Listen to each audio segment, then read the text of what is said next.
Hello, everyone. It's a pleasure for us to be here at DEFCON 33. And honestly, it's exciting just to see so many people here interested in building this malware. So thank you for coming. I'm not going to ask questions. I suppose you want to develop malware, but whatever.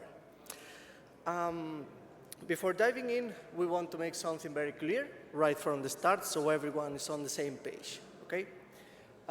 This is not a talk about theoretical bootkit and rootkit development. What we are going to share with you today is a fully functional working piece of malware that we have developed.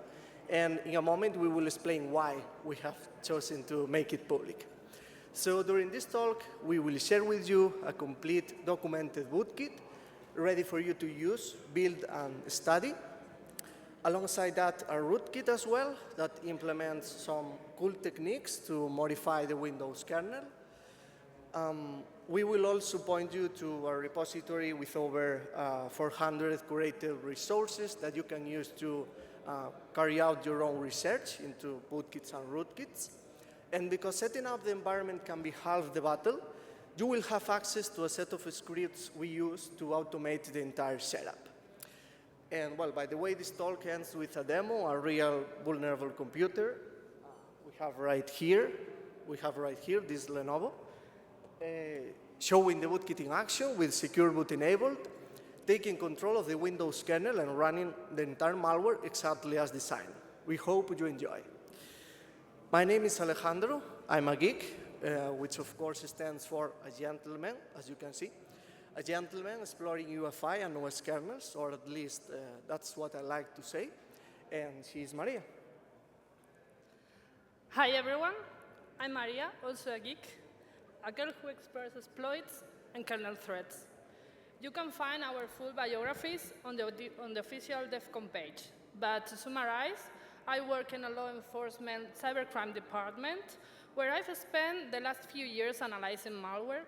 Don't worry, I'm not working right now. This is a safe place. Meanwhile, Alejandro is a red team operator focused on Windows internals. So we are two geeks with two different perspectives, two octopus lovers ready to publish a bootkit for the entire world to use. And the question is, why? Why are we publishing this? Well, we want every offensive team out there, every red teamer, to walk away from here today with a real bootkit and a rootkit they can actually use in their operations, and the knowledge to develop their own. Instead of spending a year crawling the internet, piecing together scattered bits of information and trying to figure it all out, you'll have it today, ready to customize, improve, and build your own in just a few months. This entire subject fascinates us, and we believe it shouldn't feel like some kind of dark magic. Building a rootkit and a bootkit isn't about having a secret knowledge locked away. It's about having the right guidance, the right resources, and the time to learn. So over the next 45 minutes, we're going to explain everything in a very straightforward way, plain language. We want absolutely everyone to walk away with a clear understanding of what this is and how it works. That's what this talk is about. So let's get started, guys. A bootkit is a program designed to implant itself as early as possible in the system's boot process. It gains control over every stage of the system startup and modifies the entire boot flow, which we will break down shortly. How does it do that? By hooking and patching key functions in files involved in the boot sequence.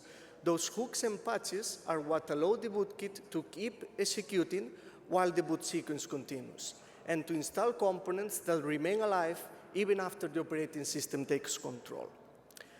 A bootkit is just a rootkit that runs before the operating system is loaded. So what a rootkit is?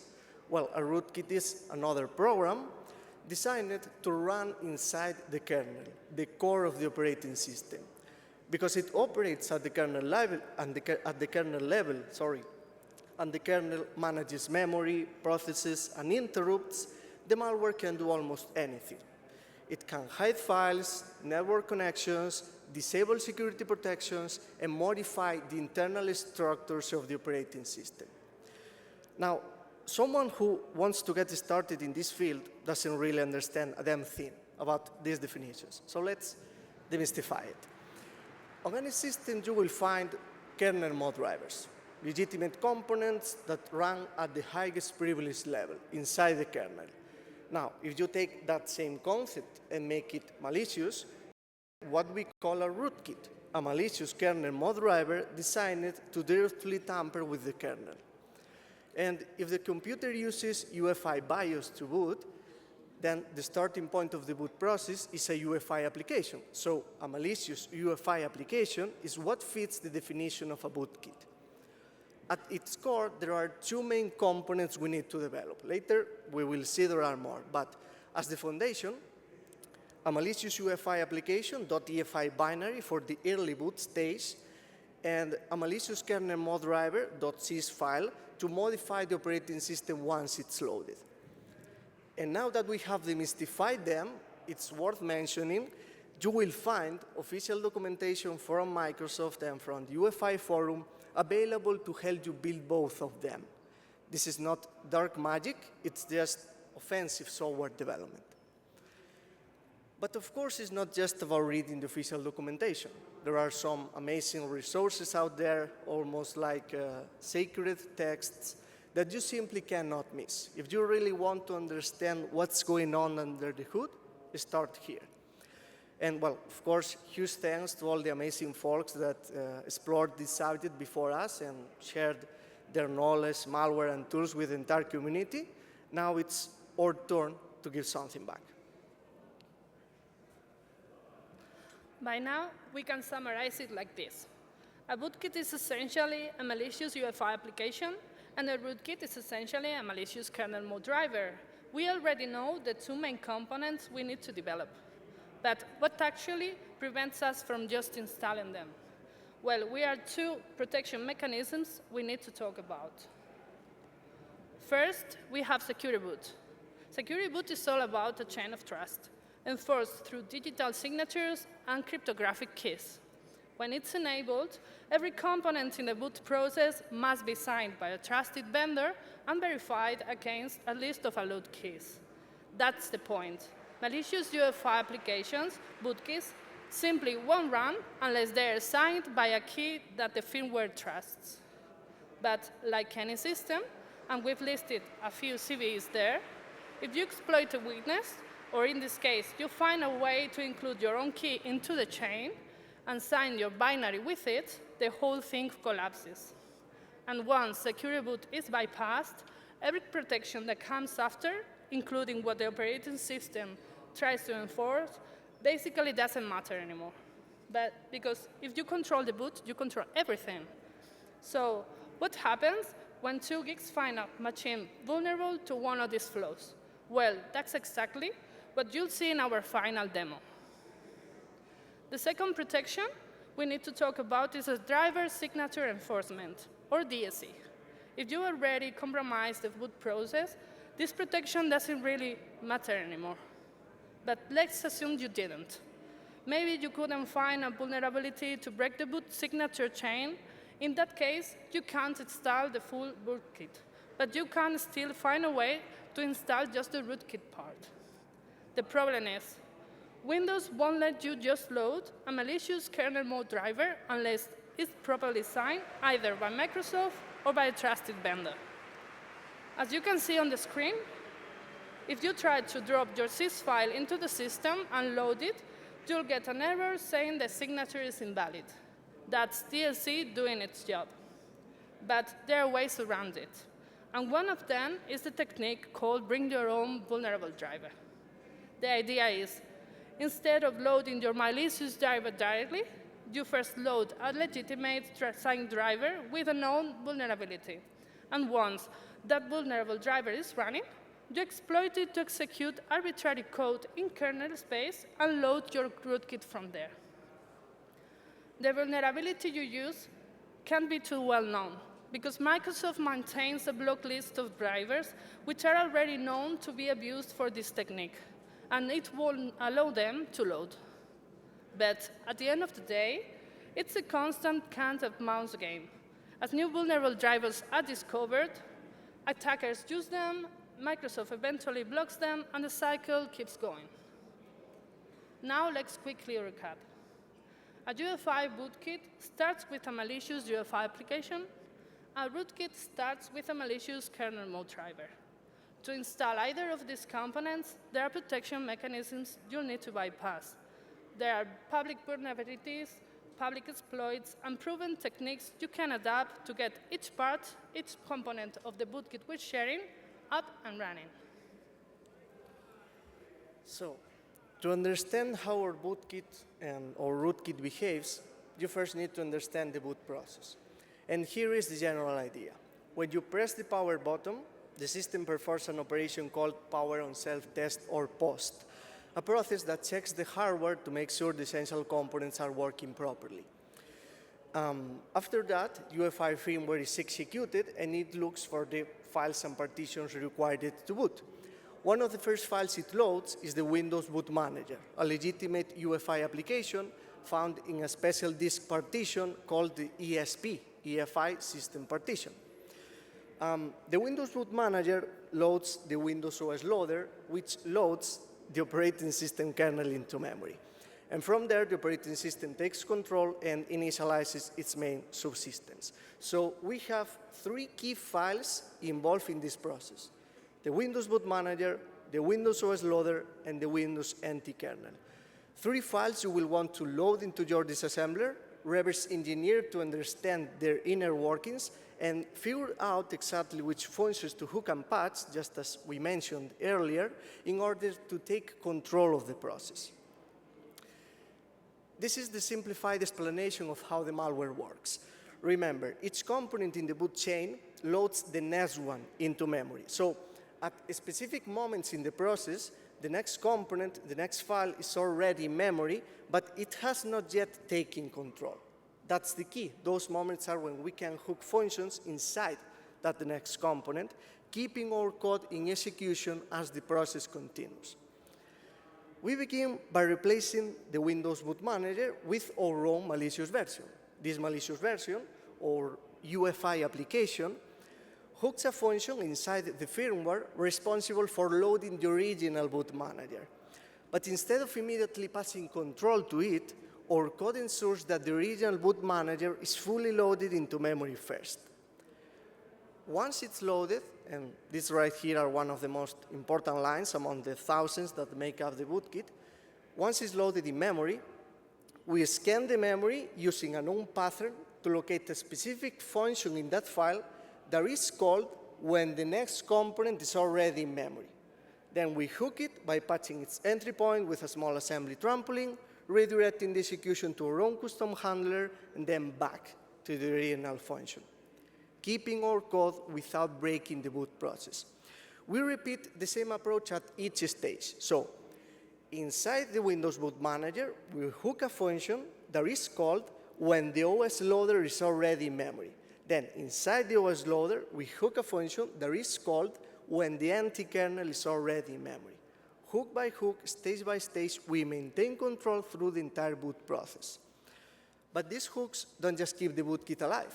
Along the way, we also use specific functions in these files to drop the rootkit, the malicious Kernel-Mode driver, in memory at the right moment. So the rootkit is ready and running by the time the operating system starts. And now let's see a quick demo.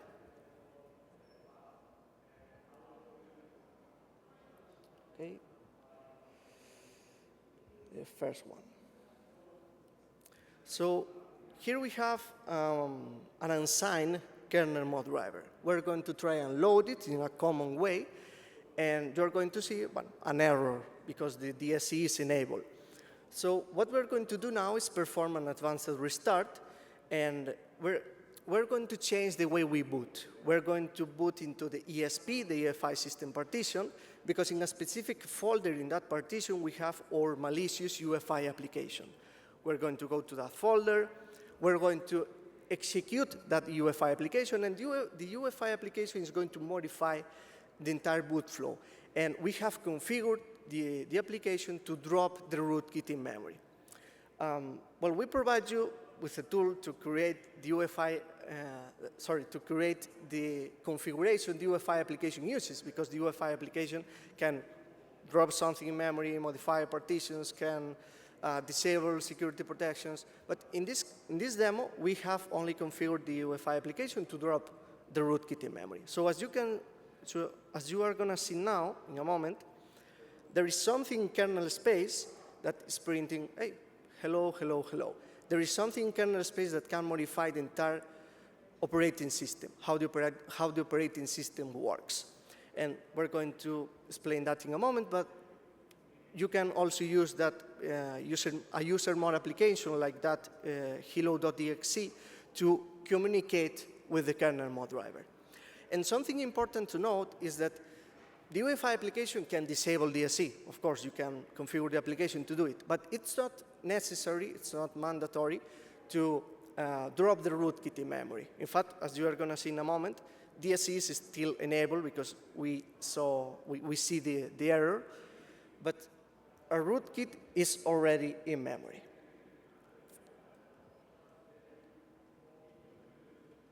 Moment.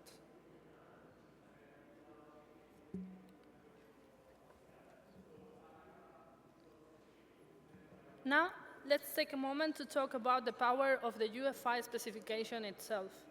When we think about a bootkit, it's easy to just focus on hooking boot functions, but UEFI applications are not limited to redirection or patching. A UEFI application can interact with a wide range of low-level services because the UEFI specification spans thousands of pages, covering protocols for managing memory, file systems, and even networking. That means the first element of the malware we build, before the operating system even loads, can fetch files from a remote server on the internet, modify partitions, create logs, and leave markers for later payloads. In other words, you can do almost anything you want using a UEFI application. And a word of advice. If you ever decide to go through all the thousands of pages of this specification, don't bother with coffee. It's useless. You'll need at least a couple of beers. Continuing with UEFI. UEFI defines two major service categories. Boot services, which are only available during the early boot process, is the blue zone. And then runtime services, which remain available even after the operating system has taken control. That's the orange zone. This distinction is crucial because every UEFI application relies on boot services. So all the memory and resources it sets up are discarded once a call is made to terminate exit boot services and the operating system takes control. We've already loaded the rootkit into memory by this stage. So losing boot services doesn't really hurt us. But if we design our code with this in mind, we can take advantage of runtime services to establish something during boot that persists even after our application itself is gone. One way to achieve this is by developing a DXC runtime driver, a special kind of UEFI driver that stays in memory after the boot and allows you to hook runtime services. In other words, it plants hooks that remain active while the system is running. This gives you an almost an invisible backdoor, which allows you to execute arbitrary payloads and read or write anywhere in memory. So at this point, what is our bootkit in practice? It consists in two main components. First, a UEFI application that hooks key functions to stay alive through the boot process, drops the rootkit into memory at the right moment, disables security protections if needed, and takes full advantage of the UEFI specification. And second, a malicious DXC runtime driver, acting as a backdoor that can read and write in memory while the system is running. So let's see the second device. This one. So as you can see here, we have an HTTP server up. we're going to do the same we did in the first demo. We're going to boot into the ESP, and in a specific folder, you're going to see two files, the UEFI application and the DX0 runtime driver. We're going to execute the UEFI application, and the UEFI application is going to download a UEFI utility in the disk, okay? We don't use that UEFI utility in this demo, but if you see the source code that is completely available, you're going to realize what new capabilities this UEFI utility gives me. The UEFI application is going to load the DX0 runtime driver in memory too, and well, it downloaded that file, and now the DX0 runtime driver is in memory because the UEFI application loaded it. We have developed a tool to communicate with the DX0 runtime driver. So, well, something important to know is give me a moment, I have to pause here. You have to execute that UEFI, you have to execute the program we developed with admin privileges, okay? That's very important to know, to communicate with the DX0 runtime driver. So we're going to use that specific tool first to check if the DX0 runtime driver is in memory. He is going to say, oh yeah, I'm alive. So now we can drop another malicious components in memory. We can execute payloads, we can execute shellcodes, we can read and write anywhere in memory. And we have configured a specific functionality to communicate with the DX0 runtime driver and say, hey, I want you to load this rootkit. I want you to load this malicious Kernel-Mode driver. And it loaded it. So now you have two ways to load something in memory, to load the rootkit. You can use the UEFI application, or you can use the DX0 runtime driver to drop something in memory that, as we are going to see now in a moment, can modify how the operating system works, okay? The core of the malware, and what truly gives the bootkit its power, is the rootkit. The rootkit is the component that lives in kernel space, operates with the highest privileges, and enables deep manipulation of the system.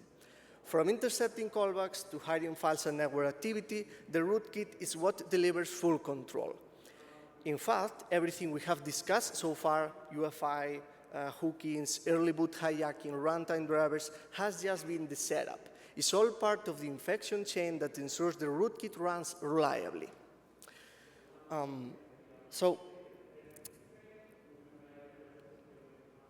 Sorry, it didn't work. No. Okay, as you can see on in the right circle, a rootkit, it could be, but most of the time a rootkit is not just a malicious Kernel-Mode driver, okay? There are more components that make up this concept, all working in a coordinated way. So the question now is, what makes this rootkit we have built, this driver, a good one? What key aspects did we focus on to give it a solid foundation and meaningful capabilities? Well, there are more techniques implemented, as you will see in the source code, but we think these 6 form the essential foundation to start with. First, communication. A good rootkit must be able to communicate either with a user LAN application, with a command and control server, or both, while still being capable of acting autonomously when necessary. This is what allows you to send instructions, receive responses, and adapt the driver's behavior on demand. Second, direct kernel object manipulation. This is what allows the rootkit to, for example, do something as fundamental as hiding a process. And while that may sound simple, now in 2025, it has to be done the right way, otherwise you risk triggering a protection and crashing the system with a blue screen. Third, keystroke logging. It's also possible to capture keystrokes at the kernel level, intercepting some kind of packets, okay? Fourth, network filtering. By leveraging the Windows filtering platform technology, the rootkit can alter, block, and capture network traffic in real time. Fifth, kernel-level command and control manipulation.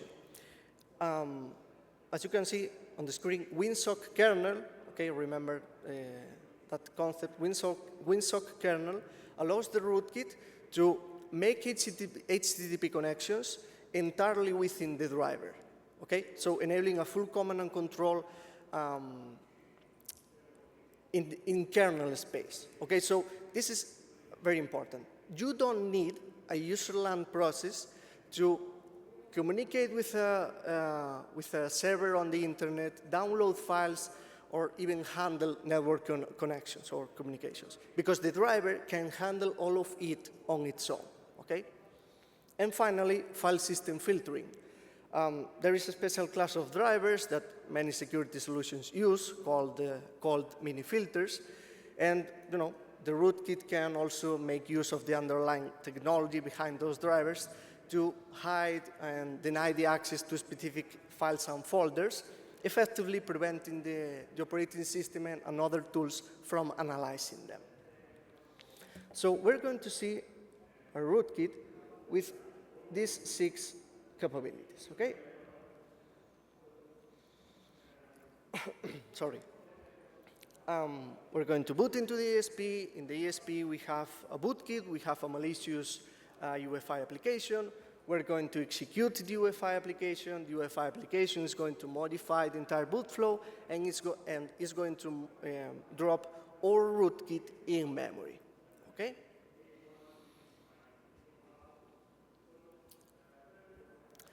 We have developed a user mode application to communicate with the rootkit, okay? You don't need admin privileges to open this, to execute this application.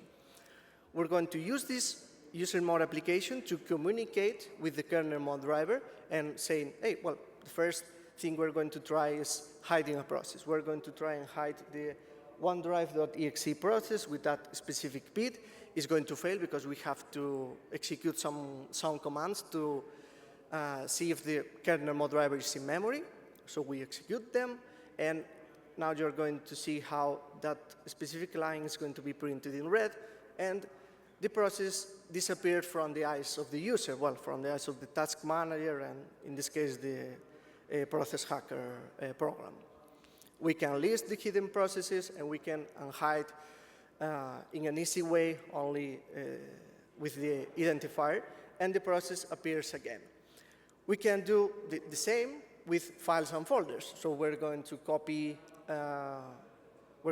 specific folder here, and we're going to communicate with the Kernel-Mode driver and say, hey, I don't want the user to see that specific file. We reload it, and disappeared. We communicate again with the Kernel-Mode driver, and it appeared again. It's like there is something in kernel space that modify how the operating system works, okay?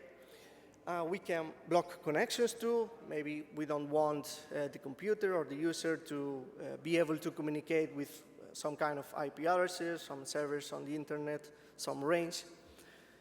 We block those IP addresses, and the user, the machine cannot communicate with them. There is something in kernel space that deny those communications.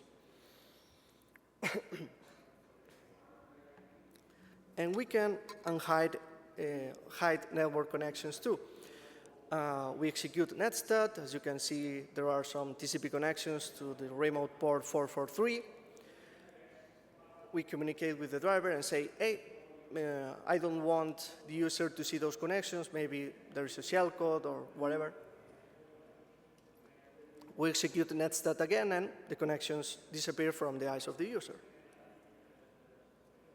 The thing is, you don't need a user mode application to communicate with the driver. You can develop some kind of alternative ways of communication. You can, for example, enable a keylogger, okay? The driver can capture, as you are going to see in a moment, can capture every keystroke you type, okay? So you can use the keylogger to communicate with the driver, so you don't need the application. And we're going to show you that everything, well, we have categorized everything in different techniques. We have seen something related with, well, with direct kernel object manipulation, hiding a process, keyboard filtering, NSI, WFP, mini filter, and now WSK, WinSock kernel. As I said before, this is very important.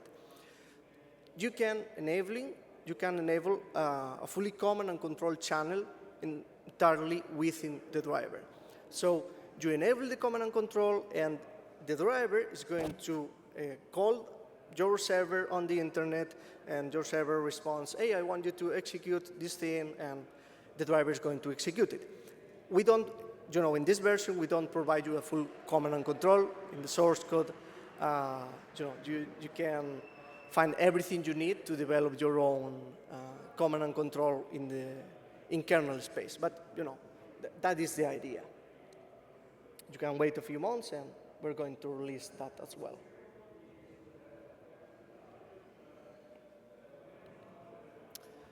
So we cannot explain these 6 techniques in detail, okay?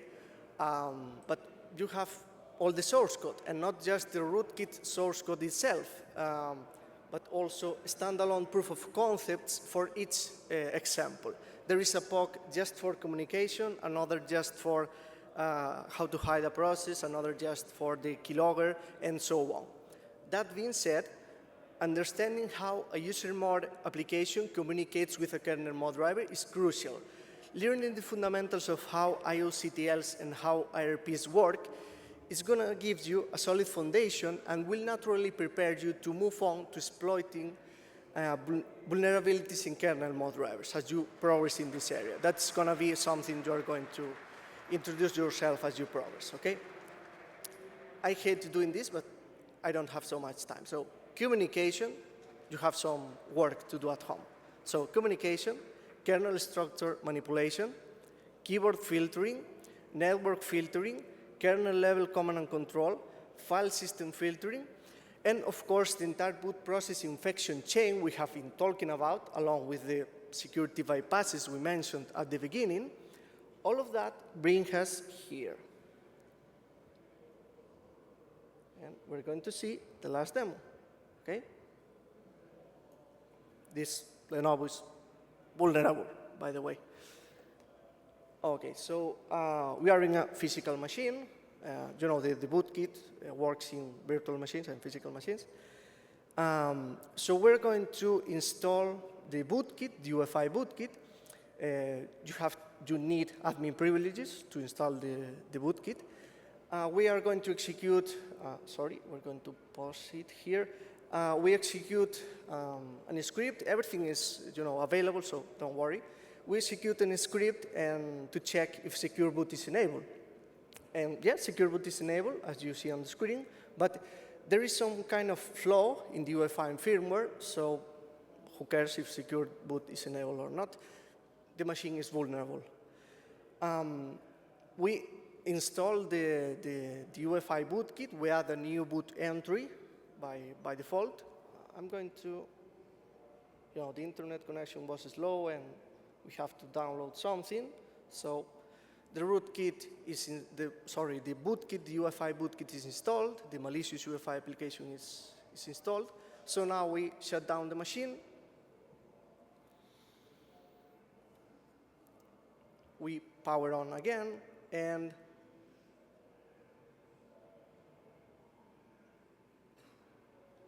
the UEFI bootkit is there. The UEFI bootkit, you can configure the bootkit to not show the messages.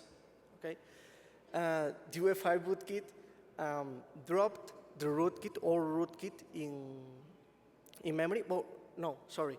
By default, we have configured the UEFI application to drop some kind of basic kernel mode driver, some kind of basic rootkit in memory, so you can use that specific Kernel-Mode driver. You can communicate with it and say, hey, I want you to load another Kernel-Mode driver.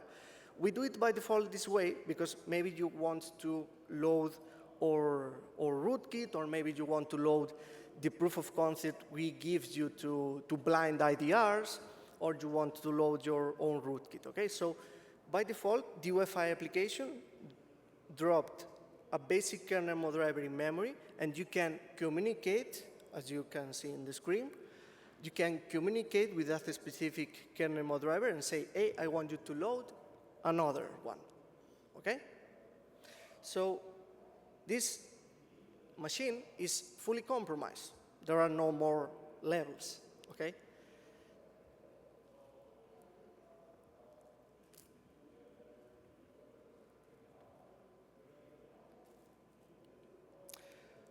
All right, now that you have seen the final demo, it's time to take out your phones and make a picture of this of the screen. On the screen, you will see 6 QR codes. This gives you access not just to everything we showed here today, but much more. Okay, starting from the top row, left to right, the first QR takes you to the ABIS repository, or UEFI Bootkit project. It includes the UEFI application, basic Kernel-Mode drivers that the UEFI application can drop in memory, the DXC runtime driver, the tool to communicate with the DXC runtime driver, some setup scripts, the tool to create the encrypted configuration the UEFI application uses, and a massive amount of documentation on how to get started in developing bootkits. Okay, so everything you need to develop your first UEFI bootkit from scratch is there in the first QR. Okay. The second takes you to the Bentic repository, or full-featured Kernel-Mode rootkit. You will find the Kernel-Mode driver, the application to communicate with the Kernel-Mode driver, and a dozen of proof of concepts for each technique implemented, and documentation as well. The third QR takes you to a repository with hundreds of resources you can use to dive even deeper into this subject. On the bottom row, the first QR, it gives you access to a set of scripts we use to automate the entire development environment setup.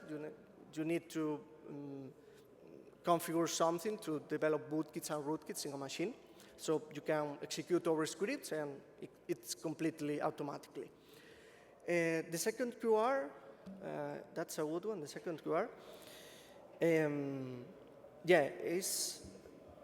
There is some notes there to install the rootkit on a physical real machine.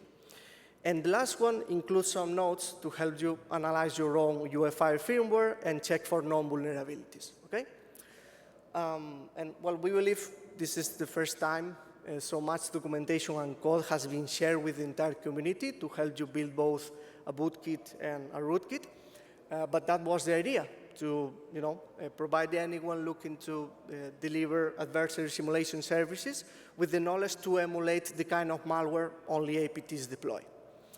And last thing we want to say is, as you can see on the screen, our lovely dog, Shira, passed away recently, and without her, we wouldn't be here. So you all owe her a big thank you for making this talk possible. And that's all from us. If you want to see, or if someone wants to see a live demo, we have the vulnerable computer right here.